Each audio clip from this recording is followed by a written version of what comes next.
এই দেখ রিপন না। কি রে রিপন, কি শুনলাম তোর গার্লফ্রেন্ড নাকি বড়লোক ছেড়ে দেখে তার সঙ্গে পালিয়ে গেছে? আমি তো তোকে প্রথমে বলেছিলাম সেই মেয়ে ভালো না, তোকে ধোকা দিবে, দেখলি তো? তুই কেন এত আসছিস? সব মেয়েরা একই হয়, দেখবি তোর গার্লফ্রেন্ডও তোকে এইভাবে একদিন ছেড়ে চলে যাবে। এই মুখ সামনে কথা বল, সব মেয়ে কি হয় না? তোর গার্লফ্রেন্ডের মতো নাকি টাকা রাখতে বদলে যাবে? হ্যাঁ, সেটা সময় বলবে, তখন দেখবি।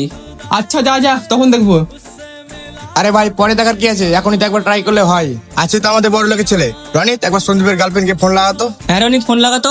ঠিক আছে, ফোন লাগাতো। 89 18 35 51। হ্যালো, হ্যালো, আমি রনিত বলছি।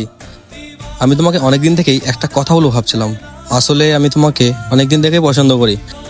তোমার যদি বয়ফ্রেন্ড না থাকে তাহলে কি তুমি আমার সাথে রিলেশনশিপ আসবে? হ্যাঁ, কি বললাম, সব মেয়ে একই হয় না, তোর গার্লফ্রেন্ডের মতন না যে টাকা দেখলে বদলে যাবে।